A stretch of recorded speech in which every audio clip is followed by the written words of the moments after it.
नमस्ते. माझं नाव केतकी देशपांडे आहे आणि आपण BPCG 171 किंवा BPCG 171 जनरल सायकॉलॉजी किंवा सामान्य मानसशास्त्र या विषयावर चर्चा करत आहोत आणि या विषयाचा आज शेवटचा ब्लॉग आपण बघणार आहोत. तर मग तो शेवटचा ब्लॉग काय आहे? मानसशास्त्राचे अनुप्रयोग किंवा ॲप्लिकेशन्स ऑफ सायकॉलॉजी. तर आणि हा चौथ्या ब्लॉक मधला म्हणजे BPCG 171 या विषयामधला 10वा युनिट आहे. तर मग मानसशास्त्राचे अनुप्रयोग आहेत तरी काय हे आपण बघूया आता.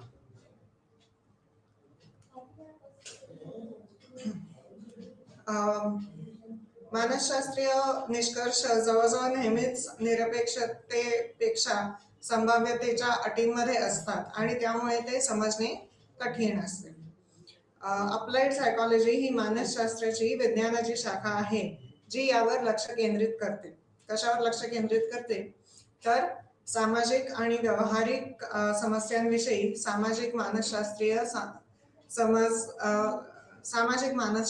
समज विकसित करते आणि त्या सामाजिक आणि व्यावहारिक समस्यांचे निराकरण करण्यासाठी हस्तक्षेप करण्याच्या धोरणाची रचना करण्याच्या त्या समजुतीवर रेखांकन असते. तर म्हणजे आता कोणतीही व्यक्ती म्हटली तर ती समाजाचा भाग असते. समाज त्या व्यक्तीसाठी करत असतो आणि ती व्यक्ती समाजासाठी करत असते. तर म्हणजे एकमेकांवर दोघेही अवलंबून आहेत असं म्हणता येईल किंवा त्याला इंटरडिपेंडन्सी असंही म्हणता येईल. तर म्हणजे मानसशास्त्रीय निष्कर्ष जवळजवळ नेहमीच निरपेक्षतेपेक्षा संभाव्यतेच्या अटींमध्ये असतात. संभाव्यतेच्या अटींमध्ये म्हणजे जर तर असं एक थोडंसं असतं. म्हणून मग अप्लाइड सायकॉलॉजी ही मानसशास्त्राची विज्ञानाची शाखा आहे जी यावर लक्ष केंद्रित करते. सामाजिक आणि व्यावहारिक समस्यांविषयी सामाजिक मानसशास्त्रीय समज विकसित करणे. कारण कोणतीही व्यक्ती समाजाचा एक भाग असतो. त्या सामाजिक आणि व्यावहारिक समस्यांचे निराकरण याच्यासाठी हस्तक्षेप आणि हस्तक्षेप कसा करायचा आहे तर त्याचं रेखांकन प्लॅन. आता वैज्ञानिक पद्धतीमध्ये गृहीतकांच्या प्रायोगिक चाचण्या देण्यासाठी वापरल्या जाणाऱ्या विशिष्ट संशोधन पद्धतींचा समावेश होतो. घटनेच्या वैज्ञानिक आकलनामध्ये 5 उद्दिष्टांची पूर्तता समाविष्ट आहे. ते म्हणजे वर्णन, भविष्यवाणी, कार्यकारण भाव, स्पष्टीकरण आणि नियंत्रण. म्हणजे याला डिस्क्रिप्शन, प्रेडिक्शन, एक्सप्लेनेशन, स्पष्टीकरण म्हणजे एक्सप्लेनेशन, कंट्रोल असं आहे. वर्णन, भविष्यवाणी, कार्यकारण भाव, कॉज अँड इफेक्ट रिलेशनशिप आपण म्हणतो. तर म्हणजे कोणतंही कार्य झालं किंवा कोणतेही काहीही झालं तर मग ते का झालं, कार्यकारण भाव असं. वर्णन, भविष्यवाणी, कार्यकारण भाव, स्पष्टीकरण आणि नियंत्रण. नियंत्रण म्हणजे कंट्रोल किंवा रेग्युलेशन.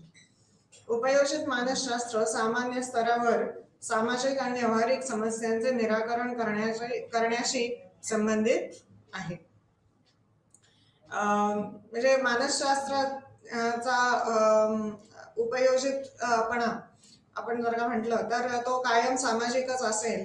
कारण कोणतीही व्यक्ती हा एक समाजाचा भाग आहे आणि कायम भाग असतोच, म्हणजे राहतच असतो तो.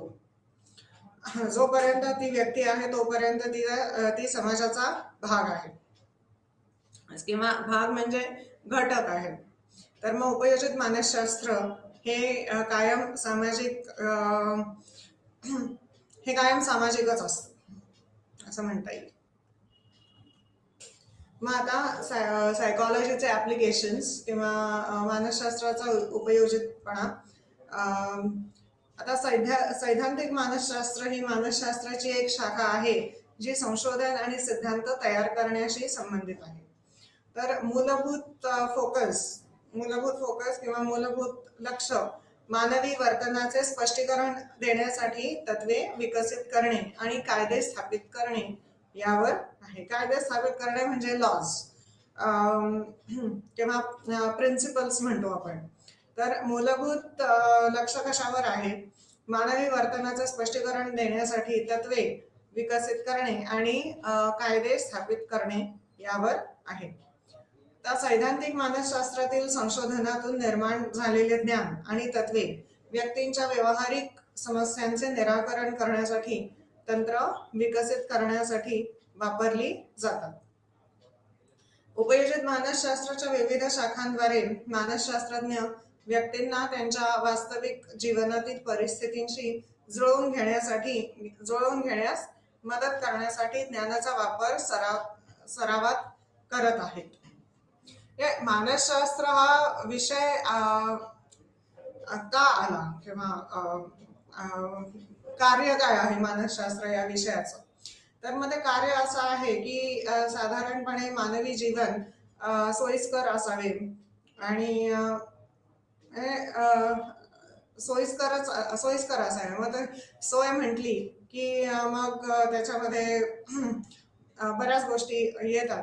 म्हणजे साधारणपणे असं म्हणजे मानवी जीवन सोयीस्कर करणे किंवा कम्फर्टेबल करणे हे मानसशास्त्र या विषयाचा उद्देश आहे. आणि हा उद्देश असल्यामुळे मग सैद्धांतिक मानसशास्त्र आणि उपयोजित मानसशास्त्र या दोन मोठ्या शाखा आहेत मानसशास्त्राच्या. मग आता सैद्धांतिक मानसशास्त्र आपण बघितलं, संशोधन आणि सिद्धांत तयार करण्याशी संबंधित आहे. आणि सैद्धांतिक मानसशास्त्र जे सिद्धांत तयार केले जातात संशोधनाद्वारे, ते उपयोजित मानसशास्त्रामध्ये वापरले जातात किंवा त्याचा उपयोग केला जातो. या सिद्धांतांचा उपयोग उपयोजित मानसशास्त्रांमध्ये केला जातो. आणि मग सैद्धांतिक मानसशास्त्र आणि उपयोजित मानसशास्त्र मानवी जीवन सोयीस्कर आणि कम्फर्टेबल करणे या उद्देशाला मदत करतात. म्हणून मग सैद्धांतिक मानसशास्त्र आणि उपयोजित मानसशास्त्र या दोन मोठ्या शाखा आहेत मानसशास्त्रामध्ये. तर म्हणजे सैद्धांतिक मानसशास्त्रातील संशोधनातून निर्माण झालेले ज्ञान आणि तत्वे व्यक्तींच्या व्यावहारिक समस्यांचे निराकरण करण्यासाठी तंत्र विकसित करण्यासाठी वापरली जातात. आणि उपयोजित मानसशास्त्र ती तंत्रे वापरली जातात मानवी जीवन सोयीस्कर करण्यासाठी. जीवनातील परिस्थितींशी जुळवून घेण्यास मदत करण्यासाठी ज्ञानाचा वापर सरावात करत आहेत उपयोजित मानसशास्त्र. आता क्लिनिकल आणि आरोग्य मानसशास्त्र. क्लिनिकल म्हणजे चिकित्सात्मक. आता नैदानिक मानसशास्त्र मानसिक आजार नैदानिक मानसशास्त्र मानसिक आजार, वैवाहिक आणि कौटुंबिक संघर्ष, अंमली पदार्थ, व्यसनमुक्ती यासारख्या भावनिक आणि वर्तणुकीशी संबंधित समस्यांचा अभ्यास, निदान आणि उपचार यांच्याशी संबंधित आहे. या संबंधित समस्यांचा अभ्यास, त्याचा अभ्यास केल्यानंतर नक्की काय झालेले आहे निदान आणि त्यावर उपचार यांच्याशी संबंधित आहे. निदानाच्या उद्देशाने क्लिनिकल सायकोलॉजिस्ट, चिकित्सात्मक मानसशास्त्रीय किंवा मानसशास्त्र तज्ञ क्लायंटच्या आणि त्याच्या सहाय्यक मित्रांच्या मानसशास्त्रीय चाचण्या, मुलाखती वापरून क्लायंट बद्दल तपशिलावर माहिती गोळा करतात. तर मग चाचण्या वगैरे दिल्या जातात आणि मग ते म्हणजे कोणतंही चित्र बघून तुला काय वाटतं किंवा हे चित्र तुला दाखवलेलं आहे आणि यावर एक गोष्ट तयार कर वगैरे, अशा चाचण्या असतात. ते म्हणजे फारच मोठा गंभीर समस्या असेल तर, प्रॉब्लेम असेल तर अशा चाचण्या दिल्या जातात. आणि बाकीच्यांशी म्हणजे घरातल्या लोकांशी, मित्रपरिवार वगैरे यांच्या सुद्धा मुलाखती घेतल्या जात असतात. ते म्हणजे क्लिनिकल मानसशास्त्र किंवा चिकित्सात्मक मानसशास्त्र. म्हणजे क्लिनिकल सायकॉलॉजी ही असामान्य मानसशास्त्राची सैद्धांतिक शाखेची लागू शाखा आहे. हे असामान्य मानसशास्त्र ॲबनॉर्मल सायकॉलॉजी ही एक सैद्धांतिक शाखा आहे आणि त्या सैद्धांतिक शाखेमध्ये कोणतेही मनोरुग्ण असेल तर मग ते कशामुळे झालेले आहे, त्याची लक्षणे काय आहेत आणि त्यावर उपचार काय करता येईल, हे सगळं आहे त्याच्यामध्ये असामान्य मानसशास्त्रामध्ये. आणि चिकित्सात्मक मानसशास्त्र किंवा क्लिनिकल सायकॉलॉजी ही त्याची लागू शाखा आहे. म्हणजे सैद्धांतिक काय असामान्य मानसशास्त्रामध्ये हे 3 घटक जे आहेत, कशामुळे झालं, लक्षणे म्हणजे कारण, लक्षणे आणि उपचार, हे 3 प्रत्येक मनोरुग्णाबद्दल हे 3 गोष्टी त्याच्यामध्ये मांडल्या गेलेल्या आहेत. आणि मग क्लिनिकल किंवा चिकित्सात्मक मानसशास्त्र त्याची लागू शाखा आहे. क्लायंटला त्याच्या समस्यांचं निराकरण करण्यात मदत करण्यासाठी ते योग्य मनसोपचाराचा वापर करतात. चिकित्सात्मक मानसशास्त्र. क्लिनिकल सायकॉलॉजिस्ट एकतर हॉस्पिटल आणि कम्युनिटी हेल्थ सेंटरमध्ये काम करतात किंवा त्यांची खाजगी प्रॅक्टिस असते. हे मानसशास्त्राचे सर्वात मोठे उपक्षेत्र आहे, क्लिनिकल सायकॉलॉजी किंवा चिकित्सात्मक मानसशास्त्र. मग आता समुपदेशन मानसशास्त्र, आणि याला इंग्लिशमध्ये काउन्सिलिंग सायकॉलॉजी असं म्हणतात. तर मानसशास्त्राचे हे क्षेत्र क्लिनिकल सायकॉलॉजी सारखेच आहे किंवा चिकित्सात्मक मानसशास्त्रासारखेच आहे, परंतु समुपदेशन मानसशास्त्रज्ञ सौम्य वर्तणुकीशी संबंधित समस्यांना सामोरे जातात. हे चिकित्सात्मक मानसशास्त्रीय किंवा चिकित्सात्मक मानसशास्त्र तज्ञ हे गंभीर आजार जे असतात, म्हणजे असामान्य मानसशास्त्र वगैरे आपण बघितलं तर मग गंभीर आजार असतात, अशा लोकांच्या चाचण्या मग त्यांच्या मित्रपरिवाराशी, त्यांच्या घरातल्या लोकांशी वगैरे बोलणे किंवा इंटरव्ह्यू घेणे वगैरे असं असतं. पण हे समुपदेशन मानसशास्त्र सौम्य वर्तणुकीशी संबंधित समस्यांना सामोरे जात असतात. एखाद्या व्यक्तीला भेडसावणाऱ्या समायोजनाच्या समस्यांबद्दल ते मार्गदर्शन करतात. म्हणजे भेडसावणाऱ्या घाबरून जाणे किंवा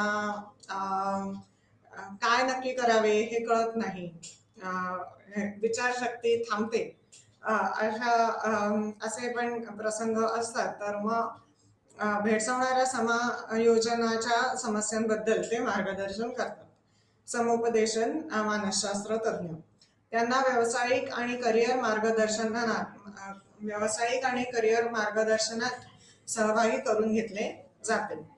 तर मानसशास्त्रज्ञांच्या समुपदेशनाद्वारे हाताळलेल्या जाणाऱ्या काही समस्या एखाद्या व्यक्तीने, काही समस्या काय आहेत तर एखाद्या व्यक्तीने अभ्यासात, वैयक्तिक जीवनातील समस्या किंवा कामाच्या ठिकाणी अनुभवलेल्या समस्या किंवा अडचणींशी संबंधित असतात. म्हणजे ते कामाचं ठिकाण असू दे किंवा मग अभ्यास करता येत नाही, नक्की काय करिअर निवडावं वगैरे, साधारण सौम्य वर्तणुकीशी संबंधित असतात.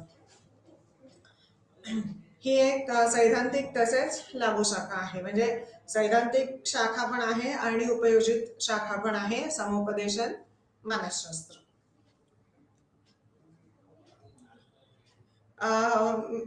चिकित्सात्मक मानसशास्त्रामध्ये थेरपी पण दिल्या जातात आणि समुपदेशन मानसशास्त्रामध्ये सुद्धा थेरपी देऊ म्हणजे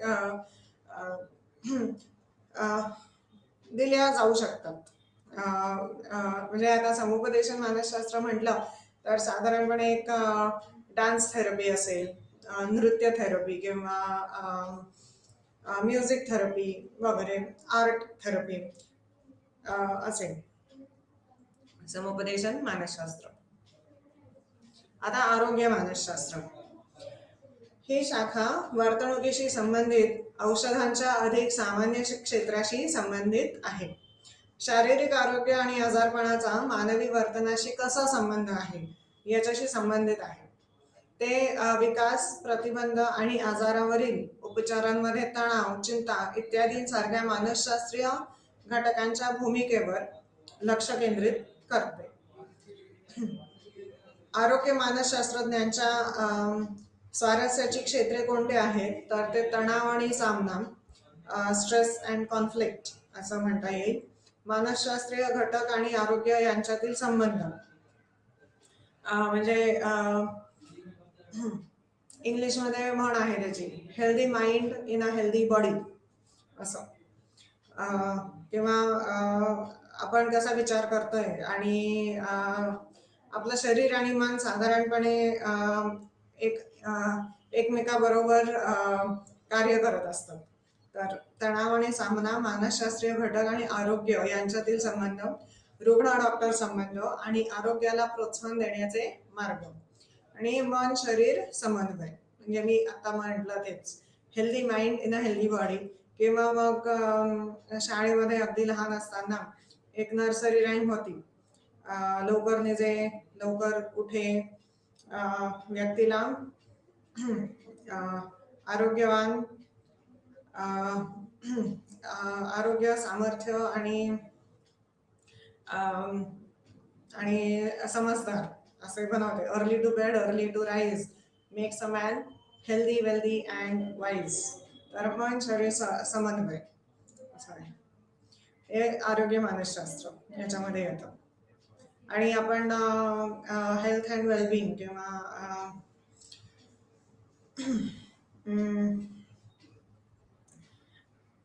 आरोग्य आणि कल्याण हा विषय पण बघितला आहे. हेल्थ अँड वेलबिंग, आरोग्य आणि कल्याण, मन शरीर समन्वय.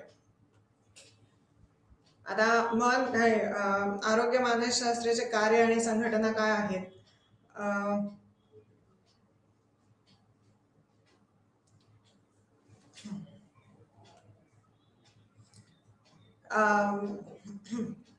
म्हणजे आता आपण बघितलं healthy mind in a healthy body आणि मन शरीर समन्वय वगैरे, आणि बाकी पण आहेत. आरोग्य मानसशास्त्रज्ञांच्या स्वारस्याची क्षेत्रे कोणते तर मग तणाव आणि सामना, मानसशास्त्रीय घटक आणि आरोग्य यांच्यातील संबंध, रुग्ण डॉक्टर संबंध आणि आरोग्याला प्रोत्साहन देण्याचे मार्ग आणि मन शरीर समन्वय. आता हे क्लिनिकल आणि आरोग्य मानसशास्त्र याच्यातील तीन आणखीन शाखा झाल्या. ते म्हणजे चिकित्सात्मक, समुपदेशन किंवा समुपदेशक आणि आरोग्य मानसशास्त्र. आणि आपण आता बघणार आहोत अभियांत्रिकी मानसशास्त्र किंवा इंजिनिअरिंग सायकॉलॉजी.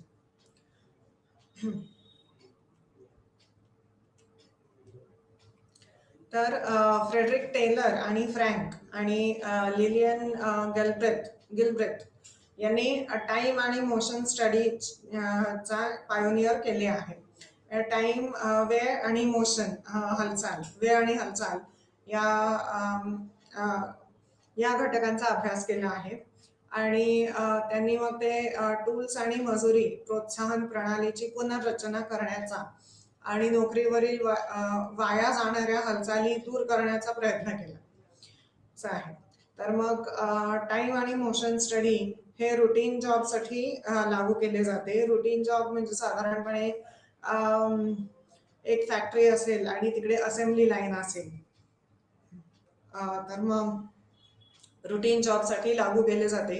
जेव्हा इंजिनिअरिंग सायकॉलॉजी अधिक जटिल प्रणालींचा समावेश असलेल्या उच्चस्तरीय नोकऱ्यांवर लक्ष केंद्रित करते. म्हणजे रुटीन जॉबसाठी टाइम आणि मोशन स्टडीचा अभ्यास करून मग त्या अभ्यासाचा वापर केला होता. आपण इंजिनिअरिंग सायकॉलॉजी किंवा अभियांत्रिकी मानसशास्त्र हे अधिक जटिल प्रणालींचा समावेश असलेल्या उच्चस्तरीय नोकऱ्यांवर लक्ष केंद्रित करते. हे साधारणपणे आता आपण सगळे कम्प्युटर वगैरे वापरतो, स्मार्टफोन असतात वगैरे. म्हणजे अभियांत्रिकी मानसशास्त्र हे या सगळ्या नवीन उपकरणे जे आहेत त्यांचा सुद्धा समावेश अभियांत्रिकी मानसशास्त्रामध्ये आहे. तर व्यक्ती मशीन सिस्टीम डिझाईन करण्याचा प्रारंभिक टप्पा म्हणजे मानवी ऑपरेटर आणि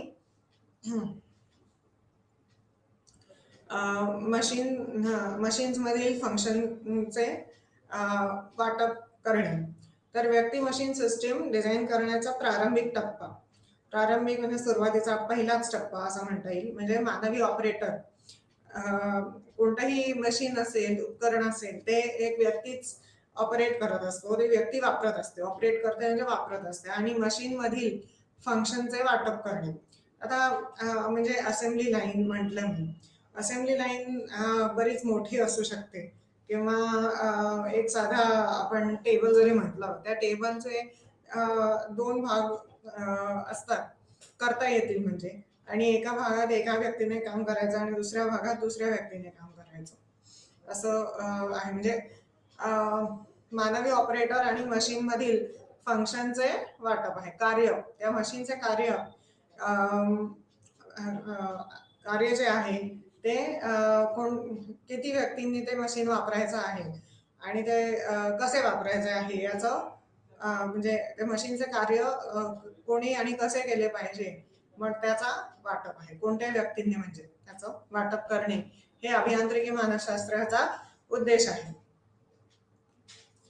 तर एक गोंधळात टाकणाऱ्या पार्श्वभूमीवर उत्तेजन, दुर्मिळ किंवा निम्नस्तरीय उत्तेजनांची श्रेणी शोधण्यात मानव अधिक चांगले आहेत.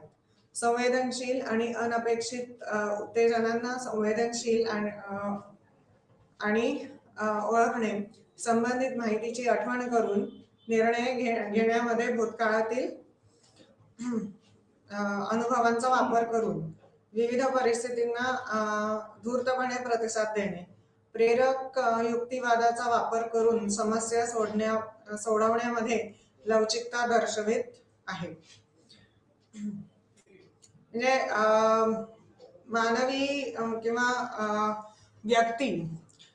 मानव व्यक्ती हे मशीनपेक्षा कसे हुशार आहेत हे इकडे सांगितलं गेलेलं आहे. एका गोंधळात टाकणाऱ्या पार्श्वभूमीवर उत्तेजन, दुर्मिळ किंवा निम्नस्तरीय उत्तेजनांची श्रेणी शोधण्यात मानव अधिक चांगले आहेत. संवेदनशील आणि अनपेक्षित उत्तेजनांना संवेदनशील आणि ओळखणे, संबंधित माहिती आठवण करून निर्णय घेण्यामध्ये आणखीन भूतकाळातील अनुभवांचा वापर करून विविध परिस्थितींना धूर्तपणे प्रतिसाद देणे, प्रेरक युक्तिवादाचा वापर करून समस्या सोडवण्यामध्ये लवचिकता दर्शवत असतात. कोण? तर ते मानव व्यक्ती. यंत्रे मानवी संवेदी शक्तींच्या पलीकडे उत्तेजकता शोधण्यात, दीर्घ कालावधीसाठी देखरेख ठेवण्यासाठी, वेगाने आणि अचूकपणे गणना करण्यात, मोठ्या प्रमाणातील रक्कम साठवून ठेवण्यासाठी आणि पुनर्प्राप्त करण्यात मानवांपेक्षा श्रेष्ठ आहेत.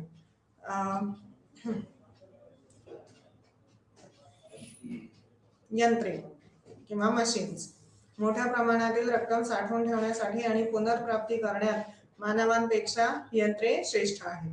संगणक ही व्यक्ती मशीन प्रणाली आहे ज्यामुळे मानवी ऑपरेटरसाठी समस्या उद्भवू शकतात. म्हणजे जो ऑपरेट करतोय, जो संगणक वापरतोय, त्या व्यक्तीला समस्या असू शकतात, कारण ती संगणक हे व्यक्ती मशीन किंवा व्यक्ती यंत्र प्रणाली आहे.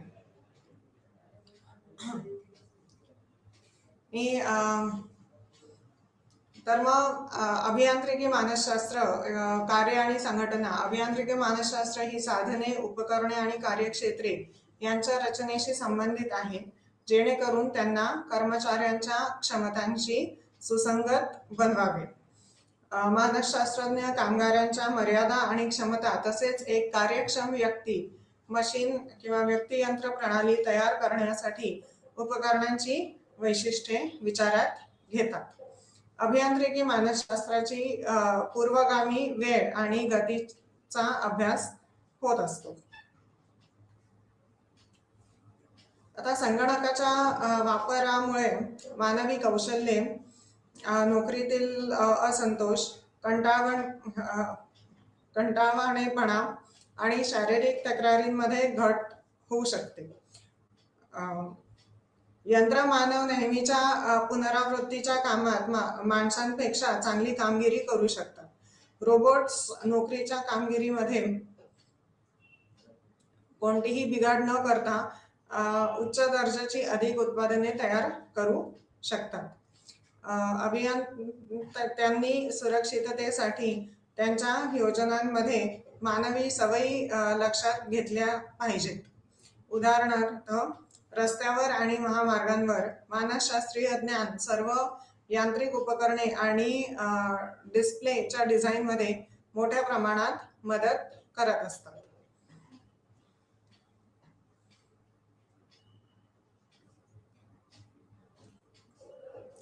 तर मग ते झालं अभियांत्रिकी मानसशास्त्र. आता आणखीन एक उपयोजित शाखा मानसशास्त्राची, ते म्हणजे औद्योगिक किंवा संघटनात्मक मानसशास्त्र. तर औद्योगिक किंवा संघटनात्मक मानसशास्त्र काय आहे? तर ते कामाच्या ठिकाणी वर्तणुकीशी व्यवहार करते. औद्योगिक मानसशास्त्र कामगार आणि त्यांना नियुक्त करणाऱ्या संस्था त्या दोघांवरही लक्ष केंद्रित करते. औद्योगिक किंवा संस्थात्मक मानसशास्त्रज्ञ कर्मचाऱ्यांना प्रशिक्षण देणे, कामाची परिस्थिती सुधारणे आणि कर्मचारी निवडण्यासाठी निकष विकसित करणे याशी संबंधित आहे.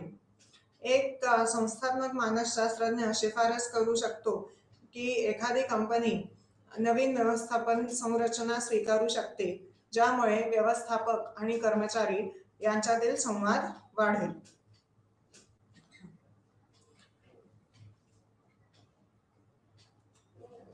औद्योगिक आणि संस्थात्मक मानसशास्त्रज्ञांच्या पार्श्वभूमीमध्ये अनेकदा संज्ञानात्मक आणि सामाजिक मानसशास्त्राच्या प्रशिक्षणाचा समावेश असतो. एखाद्या संस्थेचे कार्यकारी अधिकारी आणि कर्मचारी त्यांच्या संबंधित भूमिकांना सामोरे जावे लागतील.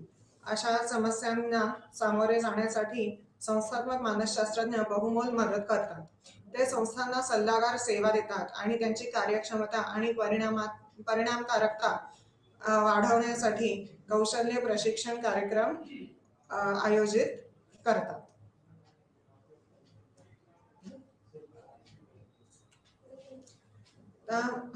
काही संस्थात्मक मानसशास्त्रज्ञ मानवी संसाधन विकास HRD मध्ये तज्ज्ञ असतात, तर इतर संस्थात्मक विकास आणि बदल व्यवस्थापन कार्यक्रमांमध्ये असतात. HRD स्पेशलायझेशन असतं. तर मग HRD सारखंच संस्थात्मक विकास किंवा ऑर्गनायझेशनल डेव्हलपमेंट आणि ऑर्गनायझेशनल चेंज व्यवस्थापन किंवा ऑर्गनायझेशन चेंज मॅनेजमेंट व्यवस्थापन कार्यक्रमांमध्ये असतात. आता म्हणजे जसं अभियांत्रिकी मानसशास्त्र झालं, मग संस्थात्मक आणि औद्योगिक आणि संस्थात्मक मानसशास्त्र झालं, तसंच ग्राहक मानसशास्त्र पण आहे. आणि आपण आता औद्योगिक आणि संस्थात्मक मानसशास्त्र बघितलं काय आहे. तर ग्राहक मानसशास्त्र किंवा कन्झ्युमर सायकॉलॉजी त्याला म्हणतात. ग्राहक मानसशास्त्र सर्वेक्षण, फोकस गट, सखोल प्रक्रिया आणि वर्तणूक निरीक्षणांद्वारे ग्राहक वर्तनाचा अभ्यास करते. जाहिरातींच्या परिणामकारकतेची चाचणी, थेट प्रश्नोत्तरे, सहाय्यित रिकॉल आणि ओळख, शारीरिक उपाय, विक्री चाचण्या आणि कूपन रिटर्नद्वारे केली जाते. टेलिव्हिजन प्रोग्रामिंग, रिसर्च कार्यक्रमांना स्क्रीन करण्यासाठी दर्शक पॅनल वापरते. हे ग्राहक मानसशास्त्र ग्राहकांना काय पाहिजे आहे किंवा कोणतीही संस्था स्वतःची गरज समाजासाठी कशी निर्माण करेल, ते म्हणजे ग्राहकांना जर का त्यांना विचारलं तुम्हाला नक्की काय पाहिजे आहे किंवा नक्की काय पाहिजे आहे म्हणण्यापेक्षा सुद्धा कसं पाहिजे आहे वगैरे असं सुद्धा म्हणजे अशाच चाचण्या घेतल्या जात असतात. तर मग समाजाचा पण अभ्यास असतो याच्यामध्ये. आणि ते म्हणजे ग्राहक मानसशास्त्र किंवा कन्झ्युमर सायकॉलॉजी. आणि समाजाचा पण अभ्यास असतो म्हणजे एका समाजामध्ये सर्वात जास्त लोक कोणत्या वयोगटातले आहेत आणि मग त्याप्रमाणे कंपन्या किंवा फर्म किंवा संस्था स्वतःची गरज निर्माण करू शकतात. ग्राहकांना जे आणि जसे किंवा म्हणजे ग्राहकांची सोय बघणे हे संस्थात्मक किंवा संस्थांचं काम आहे किंवा कार्य आहे. मग ते त्याप्रमाणे ग्राहक मानसशास्त्र चाचण्या वगैरे घेत असतात आणि ग्राहकांना जे पाहिजे ते सर्वात जास्त कसं उपलब्ध करून देता येईल ते बघत असतात, त्याची काळजी घेत असतात. तर ग्राहकांना माहिती कसे होते तर ते जाहिरातींप्रमाणे माहिती होते. जाहिरात प्रकारांमध्ये थेट विक्री, उत्पादन प्रतिमा, ग्राहक जागरूकता आणि संस्थात्मक समावेश आहे. जाहिरात अपील सकारात्मक, नकारात्मक किंवा मिश्र असू शकते. म्हणजे सकारात्मक पण असू शकते आणि नकारात्मक पण असू शकते किंवा दोन्ही असू शकते. अनेक जाहिरातींमध्ये निहित श्रेष्ठतेचे दावे असतात ज्यावर ग्राहक विश्वास ठेवतात. ट्रेडमार्क हे उत्पादनाच्या प्रतिमेप्रमाणेच प्रभावी जाहिरात ऍड्स असू शकतात. प्रभावी जाहिरात असू शकतात. ऍड्स, ऍडव्हर्टाइजमेंट्स. पॅकेजिंग देखील खरेदीच्या वेळी प्रभावशाली असू शकते. जे आपण जर का आता मार्केटिंग ग्राहक मानसशास्त्रामध्ये येतच, तर मग एखाद्या वस्तूचं पॅकेजिंग कसं आहे यावर सुद्धा त्या वस्तूची किंमत आणि प्रभावीपणा असू शकतो. तर पॅकेजिंग देखील खरेदीच्या वेळी प्रभावशाली असू शकते. फक्त पॅकेजिंग चांगलं आहे म्हणून पण बरेच ग्राहक ती वस्तू विकत घेतात. तर मुले उन्मुख व्यावसायिक मुलांना उत्पादनांची जाहिरात करायला लावण्यासाठी प्रभावी ठरतात. वंशिक गट, वृद्ध व्यक्ती, अपंग व्यक्तींना विशिष्ट गरजा आणि प्राधान्यांसह बाजार विभाग म्हणून लक्ष केले जात आहे. अशा प्रकारे ग्राहक मानसशास्त्र ही औद्योगिक मानसशास्त्राची एक शाखा आहे. हे ग्राहक वर्तन, उत्पादनांची गुणवत्ता, ब्रँड निष्ठा आणि खरेदीवरील जाहिरातींच्या प्रभावाशी व्यवहार करते. आता म्हणजे अभियांत्रिकी मानसशास्त्र, मग संस्थात्मक औद्योगिक आणि संस्थात्मक मानसशास्त्र, मग ग्राहक मानसशास्त्र, आणि आता आपण आणखीन एक उपयोजित शाखा त्याची बघणार आहोत ते म्हणजे शिक्षण आणि खेळ. तर शैक्षणिक मानसशास्त्र किंवा याला एज्युकेशनल सायकॉलॉजी असं म्हणता येईल किंवा म्हटलं गेलेलं आहे. तर शैक्षणिक मानसशास्त्र किंवा एज्युकेशनल सायकॉलॉजी हे सर्व वयोगटातील लोक कसे शिकतात याचा अभ्यास करते. ते शिक्षणाशी संबंधित सर्व घटकांचे परीक्षण आणि अभ्यास करते. शिकवण्याच्या आणि शिकण्याच्या प्रक्रियेची कार्यक्षमता वाढवण्याशी संबंधित आहे. शैक्षणिक मानसशास्त्रज्ञ प्रामुख्याने शिकवण्याच्या पद्धती आणि सामग्री विकसित करण्यात मदत करतात. शैक्षणिक आणि कार्य सेटिंग्स या दोन्हीमध्ये लोकांना प्रशिक्षित करण्यासाठी वापरलेले साहित्य असं म्हणजे सामग्री वगैरे हे सगळं शैक्षणिक मानसशास्त्रामध्ये येतं. आणि आता सध्या म्हणतात की माझ्या मुठीमध्ये अख्खं जग आहे, कारण मोबाईल असल्यामुळे मग मला शोधता येतं गुगलवर. मला काही कोणत्या विषयामध्ये अडचण असेल तर मग मी ते गुगलवर शोधू शकते आणि माझ्या समस्येचं समाधान लगेचच होऊ शकते. तर मग ते प्रामुख्याने कार्यक्षमता वाढवण्याशी संबंधित आहे शैक्षणिक मानसशास्त्र. शैक्षणिक मानसशास्त्रज्ञ देखील शिक्षण, समुपदेशन आणि शिकण्याच्या समस्यांसाठी प्रासंगिकतेच्या समस्यांवरील संशोधनाशी संबंधित आहेत. ते प्रामुख्याने शाळा, महाविद्यालये आणि विद्यापीठांशी संबंधित आहेत. तर मग विद्यार्थ्यांना मार्गदर्शन देण्यासाठी ते मानसशास्त्रीय चाचण्या घेतात. ते प्रेरणा, अभ्यासाच्या परिणामकारक सवयी आणि उत्तम वर्गातील वातावरण विकसित म्हणजे वर्गातील उत्तम वातावरण विकसित करण्यासाठी हस्तक्षेप कार्यक्रम तयार करतात. मुलांच्या वर्तणुकीशी संबंधित समस्यांना शिकण्याची अकार्यक्षमता म्हणून संबोधित करतात. हे समस्या कशा सोडवता येतील हे शैक्षणिक मानसशास्त्रामध्ये बघितलं जातं. शिक्षणाशी संबंधित सगळ्या समस्या कशा सोडवता येतील हे शैक्षणिक मानसशास्त्रामध्ये विचार केला जातो त्याचा. मग आता शालेय मानसशास्त्र म्हणजे शैक्षणिक मानसशास्त्र हे शिकण्याच्या सर्व म्हणजे तसं म्हटलं तर व्यक्ती कोणत्याही वयात शिकू शकतात असं आहे. पण मग शालेय मानसशास्त्र म्हणजे कोणत्याही वयात शिकू शकतात आणि ते म्हणजे शैक्षणिक मानसशास्त्रामध्ये बघितले जाते. पण शालेय मानसशास्त्र हे शाळेपर्यंत मर्यादित आहे. शाळेपर्यंत वयोगटातील मर्यादित आहे. तर शैक्षणिक मानसशास्त्राचं संबंधित क्षेत्र म्हणजे शालेय मानसशास्त्र. विशेष गरजा असलेल्या मुलांसह मुलांच्या बौद्धिक, सामाजिक आणि भावनिक विकासाला चालना देणारे प्रोग्राम डिझाईन करण्यावर लक्ष केंद्रित करते. ते शाळेच्या सेटिंग्जमध्ये मानसशास्त्राचे ज्ञान लागू करण्याचा प्रयत्न करतात.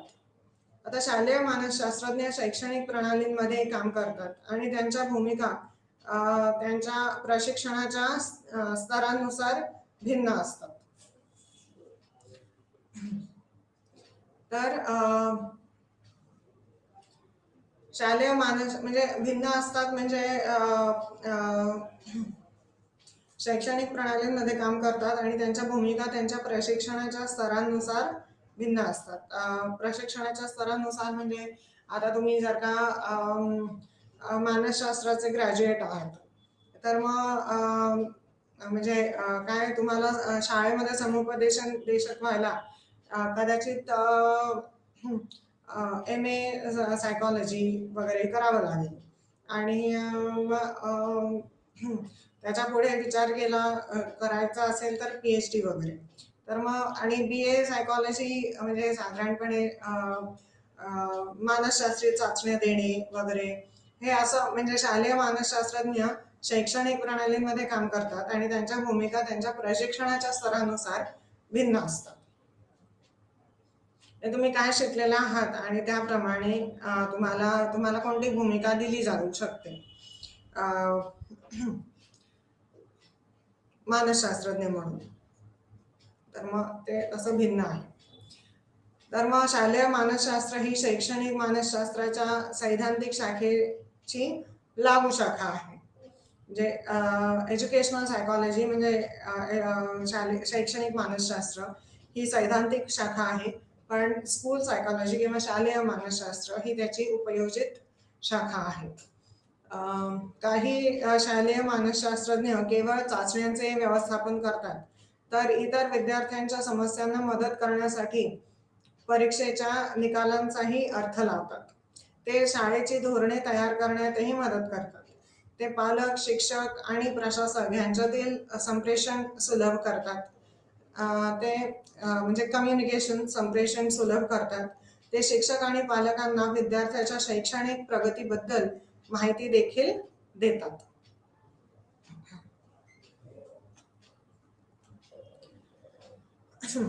आता शैक्षणिक मानसशास्त्र शैक्षणिक म्हणजे शिक्षा आपण जर का म्हटलं किंवा शैक्षणिक काही म्हटलं तर आपल्या डोळ्यासमोर किंवा आपल्या विचारात पहिल्यांदा जे येतं तो म्हणजे अभ्यास, फक्त अभ्यास एवढंच. शाळेचा अभ्यास असू दे, मग कॉलेजचा अभ्यास असू दे, पण डोक्यात येतो तो अभ्यासच येतो.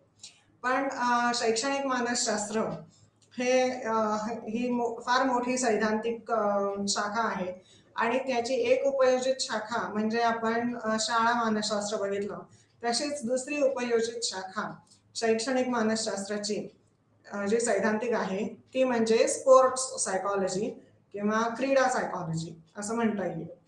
तसेच म्हणजे तर मग स्पोर्ट्स सायकॉलॉजी किंवा स्पोर्ट्स मानसशास्त्र की क्रीडा मानसशास्त्र काय आहे, तर तसेच शैक्षणिक मानसशास्त्राची उपयोजित शाखा आहे क्रीडा मानसशास्त्र.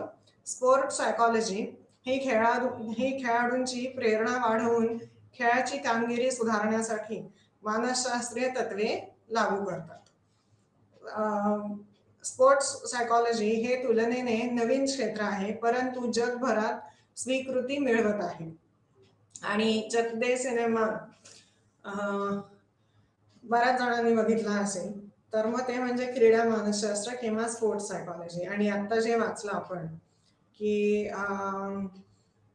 स्पोर्ट्स सायकॉलॉजी ही खेळाडूंची प्रेरणा वाढवून खेळाची कामगिरी सुधारण्यासाठी मानसशास्त्रीय तत्वे लागू करते. तर मग स्पोर्ट्स सायकॉलॉजिस्ट क्रीडा व्यक्तींना त्यांची प्रेरणा, तग धरण्याची क्षमता टिकवून ठेवण्यासाठी प्रत्यक्ष कामगिरी दरम्यान आणि मैदानावर नसतानाही मदत करतात. ते खेळाडूंना दबावाखाली काम करत असताना संयम राखण्यासाठी मदत करतात. वाईट पॅच मधून जात असताना भावनिक संतुलन राखतात आणि ते असतानाही त्यांना स्वतःला सांभाळण्यासाठी मार्गदर्शन करत असतात. कोण? तर मग ते स्पोर्ट्स सायकॉलॉजी किंवा क्रीडा मानसशास्त्रज्ञ. तर मग inverted U shape curve hypothesis किंवा यर्क्स डॉटसन लॉ ही वैयक्तिक खेळाडूच्या कामगिरीच्या संदर्भात क्रीडा मानसशास्त्रातील महत्वाची संकल्पना आहे. तर मग हा आलेख काय आहे, तर मग तो आपण बघणार आहोत. Yerkes Dodson law in sports psychology. Arousal म्हणजे उत्तेजना. तुम्हाला जेव्हा एकदम समतोल उत्तेजना असते तेव्हा तुमची कामगिरी किंवा कार्यक्षमता सर्वात वरती असते किंवा सर्वात श्रेष्ठ असते, उच्च असते असं. पण जर का तुम्हाला उत्तेजना नसेलच किंवा फारच थोडी असेल, तर तुमची कार्यक्षमता खूप म्हणजे ती जवळजवळ नसतेच. आणि तशीच उत्तेजना खूपच असेल तरी सुद्धा तुमची कामगिरी किंवा कार्यक्षमता नसल्यासारखीच असते.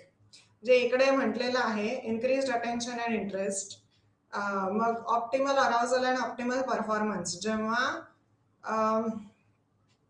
उत्तेजना एकदम समतोल असते तेव्हा ऑप्टिमल अराउजल आणि ऑप्टिमल परफॉर्मन्स. समतोल असते म्हणजे जेवढी असायला पाहिजे तेवढी असते, आणि मग जेवढी असायला पाहिजे तेवढी असते, मग तुमची कार्यक्षमता सर्वात वरती असते, सर्वात उच्च असते. आणि मग तशीच उत्तेजना खूपच जास्त असेल तर तुमचा इम्पेअर्ड performance because of strong anxiety. म्हणजे तुमची कार्यक्षमता व कार्य जवळजवळ नसल्यासारखेच असते.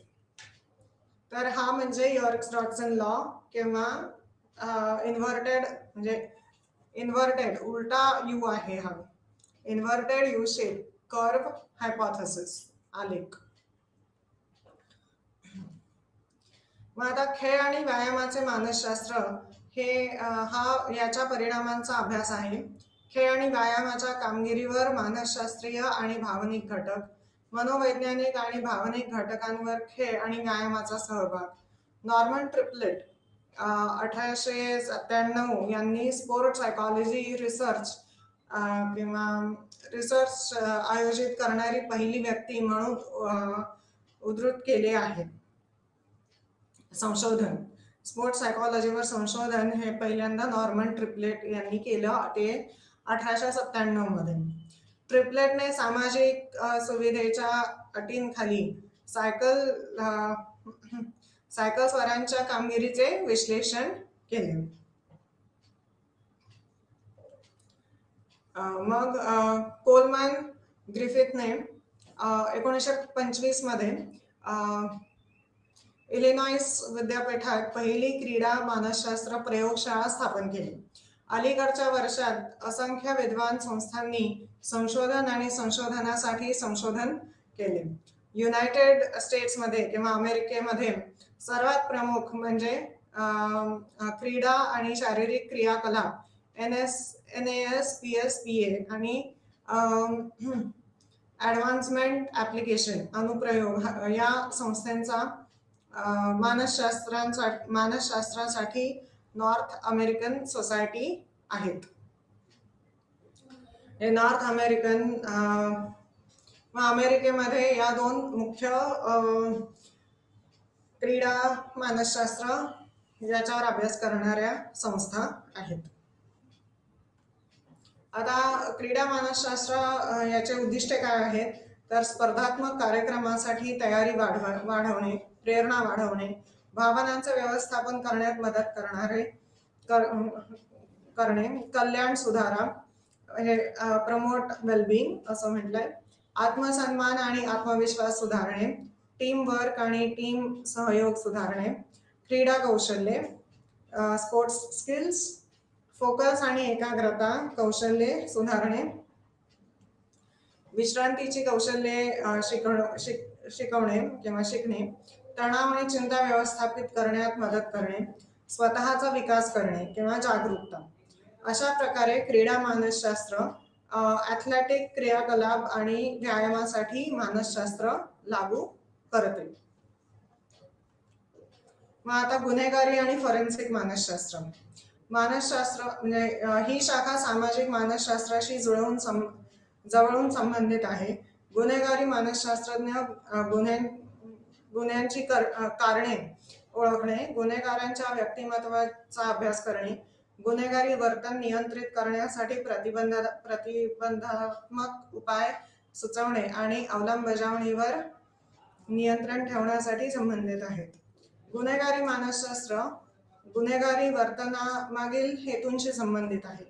गुन्हेगारांच्या वर्तणुकीचे संकेत समजून घेऊन आणि त्याचा अर्थ लावून गुन्ह्यांचे दृश्य उघड करण्यासाठी फॉरेन्सिक विभागामध्ये ते महत्त्वपूर्ण भूमिका बजावतात.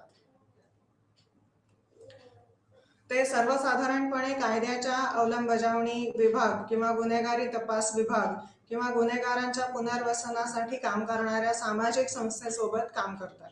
अशा समस्यांवरील संशोधनात अनेक मानसशास्त्रज्ञ गुंतलेले आहेत, ज्याची उत्तरे भविष्यात देशाच्या कायदेशीर व्यवस्थेला मदत करतील. आता फॉरेन्सिक मानसशास्त्र हे गुन्हेगारी मानसशास्त्राशी संबंधित आहे. फॉरेन्सिक सायकॉलॉजी कायदेशीर मुद्द्यांवर लक्ष केंद्रित करते, जसे की गुन्हा घडला तेव्हा प्रतिवादी कायदेशीररित्या योग्य होता की नाही हे निर्धारित करण्यासाठी निकषांवर निर्णय घेणे. म्हणजे ही व्यक्ती आजारी तर नाही आहे ना असं. फॉरेन्सिक सायकॉलॉजी ही एक तुलनेने तरुण व्यवसाय एका तुलनेने तरुण व्यवसाय आहे, ज्यामध्ये अभूतपूर्व वाढ होत आहे. हे पुरवठा आणि मागणी या दोन्ही बाजूंच्या अर्थशास्त्रावर आधारित आहे. हे एक व्यापक शाखा असल्याचे दर्शवले गेलेले आहे, ज्यामध्ये अनेक संभाव्य उपशाखांचा समावेश आहे. सबफिल्ड्स. सध्या अंडर ग्रॅज्युएट आणि पोस्ट ग्रॅज्युएट शैक्षणिक तरतुदीमध्ये अडथळे येत असताना चार्टर्ड स्टेटसची प्रवेश पात्रता आणखी कडक होत आहे. तरीही या अडथळ्यांवर मात करता आली तर यशस्वी उमेदवार एका रोमांचक, वैविध्यपूर्ण आणि अंतिमतः पुरस्कृत कारकिर्दीकडे पाहू शकतात, जे कुस्तीच्या सहाय्याने विराम दिलेले आहे, अनर्थपूर्वक आणि यशस्वीपणे. हे बराच स्कोप आहे फॉरेन्सिक मानसशास्त्र, फॉरेन्सिक सायकॉलॉजीला. आता पर्यावरणीय मानसशास्त्र किंवा एन्व्हायरमेंटल सायकॉलॉजी. पर्यावरणीय मानसशास्त्र लोक आणि त्यांचे शारीरिक वातावरण यांच्यातील नातेसंबंधाचा विचार करते, ज्यामध्ये आपले शारीरिक वातावरण आपल्या भावनांवर कसा प्रभाव टाकते आणि परिष्कृत पूर्व निष्कर्षणाचा रकमेचा समावेश करते. हे मानवी वर्तनावर आर्द्रता, तापमान, प्रदूषण आणि नैसर्गिक आपत्ती या भौतिक घटकांच्या परस्पर संवादाचा अभ्यास करते. आरोग्यावर कामाच्या ठिकाणी शारीरिक व्यवस्थेचा प्रभाव.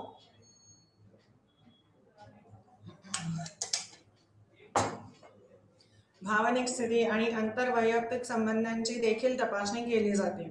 या क्षेत्रातील संशोधनाचे सध्याचे विषय कचऱ्याची विल्हेवाट, लोकसंख्येचा स्फोट, ऊर्जेचे संवर्धन, सामुदायिक रिसोर्सेसची कार्यक्षम वापर याच्या मर्यादेपर्यंत संबंधित आहेत.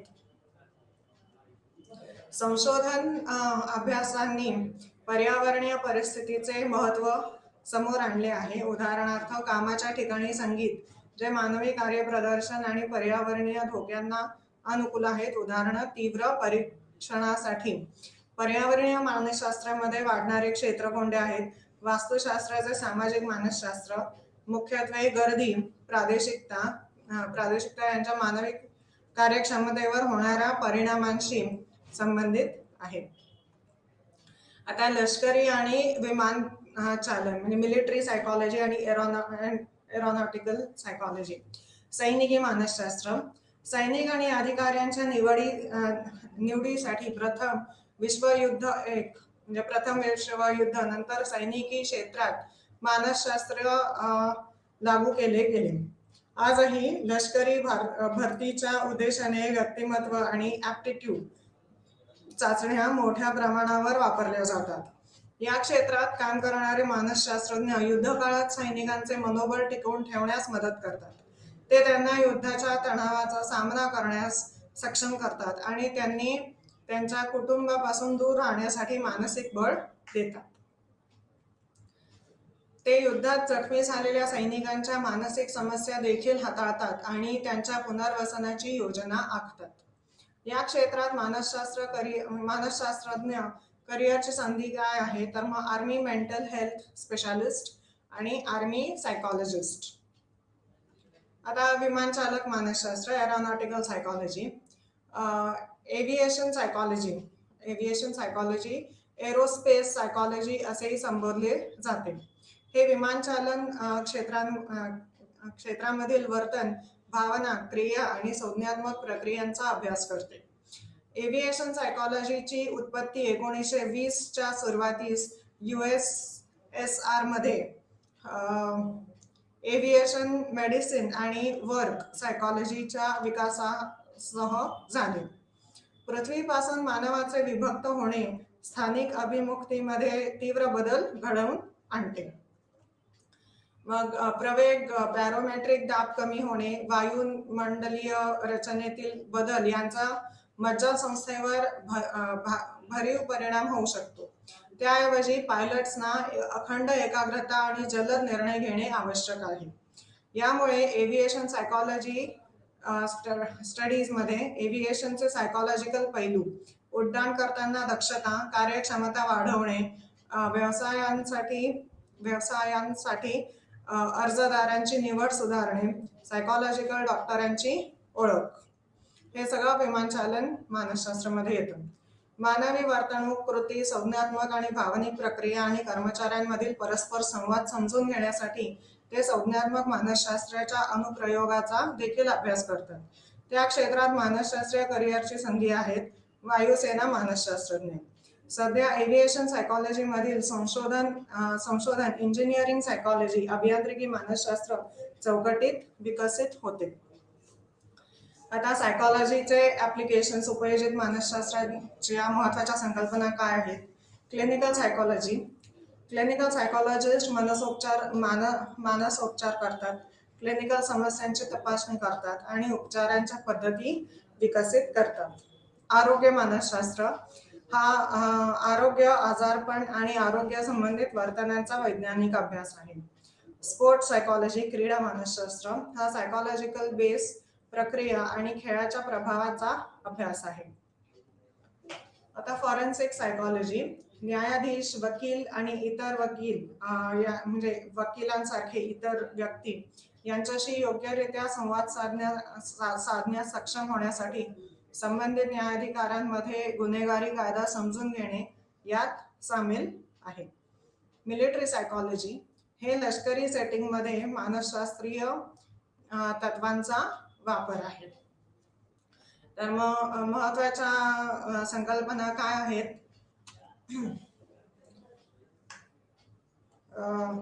उपयोजित मानसशास्त्र किंवा मानसशास्त्राचे उपयोजितपणा ते म्हणजे क्लिनिकल सायकॉलॉजी किंवा चिकित्सात्मक मानसशास्त्र. तर मग चिकित्सात्मक मानसशास्त्र मानसोपचार करतात, क्लिनिकल समस्यांची तपासणी करतात आणि उपचारांच्या पद्धती विकसित करतात. पण म्हणजे हे थेरपी देऊ शकतात, पण म्हणजे खरं औषध हे डॉक्टरच देत असतो. सायकॉलॉजिस्ट किंवा चिकित्सात्मक मानसशास्त्र तज्ञ हे औषध देत नाहीत, पण फक्त थेरपी आणि चाचण्या देऊ शकतात. म्हणजे चाचण्या आणि मग थेरपी देऊ शकतात, योग्य ती थेरपी. आरोग्य मानसशास्त्र, मग स्पोर्ट्स सायकॉलॉजी किंवा क्रीडा मानसशास्त्र, फॉरेन्सिक सायकॉलॉजी जी गुन्हेगारी मानसशास्त्राशी संबंधित आहे ते, आणि मिलिटरी सायकॉलॉजी किंवा लष्कर मानसशास्त्र आणि हे जे पहिल्या महायुद्धापासून याची सुरुवात झाली असं म्हटलं गेलं. आणि आपण एकदम म्हणजे सध्या एकदम विकसित होणारी मानसशास्त्र उपयोजित शाखा मानसशास्त्राची ती म्हणजे विमानचालन मानसशास्त्र किंवा एव्हिएशन सायकॉलॉजी. तर पायलट लोकांना बरीच एकाग्रता करावी लागते, आणि एकाग्रता म्हणण्यापेक्षा सुद्धा आपल्या आजूबाजूला काय होतं आहे हे विमान चालवताना सुद्धा म्हणजे परिस्थितीची जाणीव, परिस्थितीची योग्य जाणीव हे पायलट्सना खूप गरजेचं असतं आणि मगच ते एकाग्रता करू शकतात. तर मग ते म्हणजे एव्हिएशन सायकॉलॉजी किंवा विमानचालन मानसशास्त्रामध्ये येतं. आणि आपण या महत्वाच्या संकल्पना बघितल्या त्या म्हणजे चिकित्सात्मक मानसशास्त्र किंवा क्लिनिकल सायकॉलॉजी, आरोग्य मानसशास्त्र किंवा हेल्थ सायकॉलॉजी, क्रीडा मानसशास्त्र किंवा स्पोर्ट्स सायकॉलॉजी, फॉरेन्सिक सायकॉलॉजी जी गुन्हेगारी सायकॉलॉजी बरोबर किंवा गुन्हेगारी मानसशास्त्राबरोबर संबंधित आहे, आणि मिलिटरी सायकॉलॉजी किंवा लष्कर मानसशास्त्र. तर मग आपण आता पुन्हा नंतर भेटूया नवीन विषयाची चर्चा करायला.